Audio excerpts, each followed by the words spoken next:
İsrail İrana zərbə endirməyi dayandırıb, lakin Tehrandan gələn hər hansı bir hücuma cavab vermək hüququnu özündə saxlayır. Bunu İsrailin baş naziri Benyamin Netanyahu televiziya vasitəsilə çıxışı zamanı deyib. Hazırda atəşkəs qüvvədədir, çünki Tehrandakı rejimə zərbələr indirdikdən sonra onlar bizə hücum etməyi dayandırdılar. Əgər İran rejimi yenidən bizə hücum etmək kimi səhvə yol versə, bütün gücümüzlə cavab verəcəyik, deyə Netanyahu vurğulayıb. Təbriz həbsxanasından daxil olan məlumatlara əsasən Güney Azərbaycan Milli Hərəkatının fəalları Əli Babayi və Əyyub Şiri, həmçinin bir sıra siyasi məhbuslar Yürüş Mehrəlbəylinin xüsusi bölməyə köçürülməsinə etiraz olaraq aclıq eyləminə başlayıblar. Məlumatlı mənbələrin bildirdiyinə görə son günlər bəzi siyasi məhbuslara telefon istifadəsinin qadağan edilməsi də daxil olmaqla bir sıra məhdudiyyətlərin tətbiqindən sonra Təbriz həbsxanasında etiraz mühiti yaranıb. Bu etirazlar sözügedən bölmədəki vəziyyətə və siyasi məhbuslara tətbiq olunan məhdudiyyətlərə qarşı həyata keçirilib.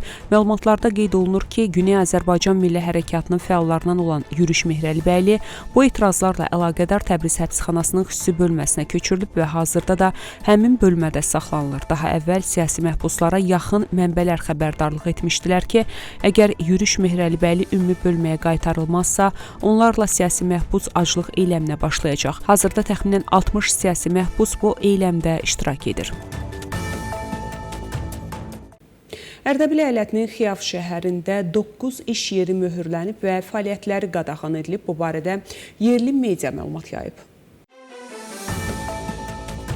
Buna səbəb kimi iş yerlərində qaydalara əməl edilməməsi göstərilib. Bununla yanaşı bir neçə iş yerinə də xəbərdarlıq edilib.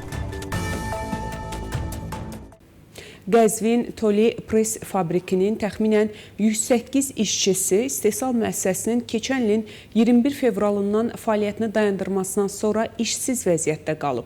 İşçilər bildiriblər ki, bir neçə aylıq ödənilməmiş maaşları, ödənilməmiş bayram pulu və xidmət illərinə görə kompensasiyaları qalmaqdadır.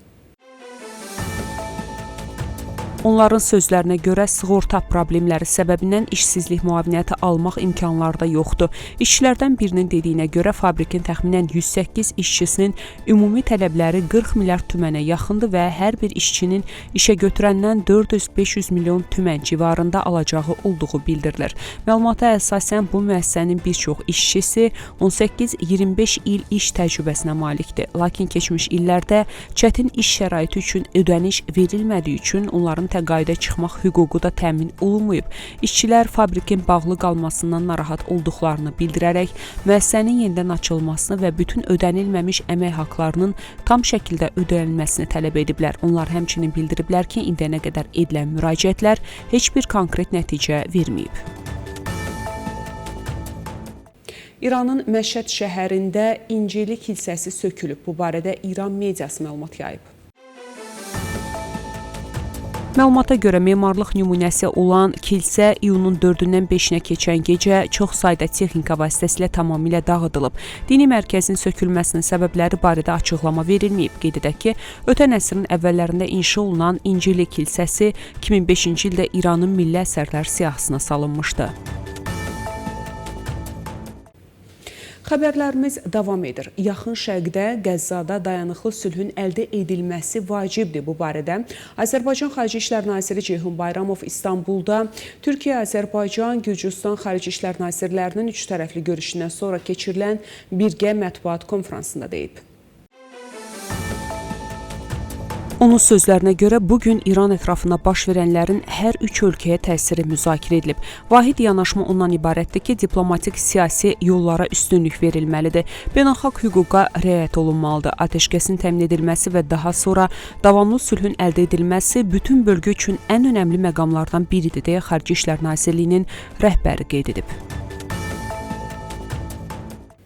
Yeri gəlmişkən qeyd edək ki, Xarici İşlər Naziri Ceyhun Bayramov Yaponiyaya rəsmi səfərə yola düşüb. Bu barədə Nazirliyin X hesabında məlumat verilib. Bildirilib ki, səfər çərçivəsində Ceyhun Bayramovun 10 iyun tarixində Yaponiyanın Xarici İşlər Naziri Toshimitsu Motegi və digər rəsmi şəxslərlə görüşlərinin keçirilməsi nəzərdə tutulub. Əgər Hizbullah İsrailə hücum edərsə, Beyruta zərbələr endiriləcək. Bu barədə İsrailin Müdafiə Naziri İsrail Katz İranla atəşkəsi şərh edərkən deyib.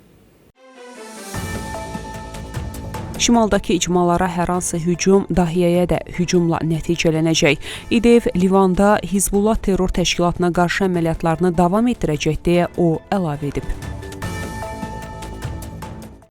Vaşinqton və Tehran növbəti 2 həftə ərzində razılığa gələ bilər. Bunu ABŞ prezidenti Donald Trump deyib.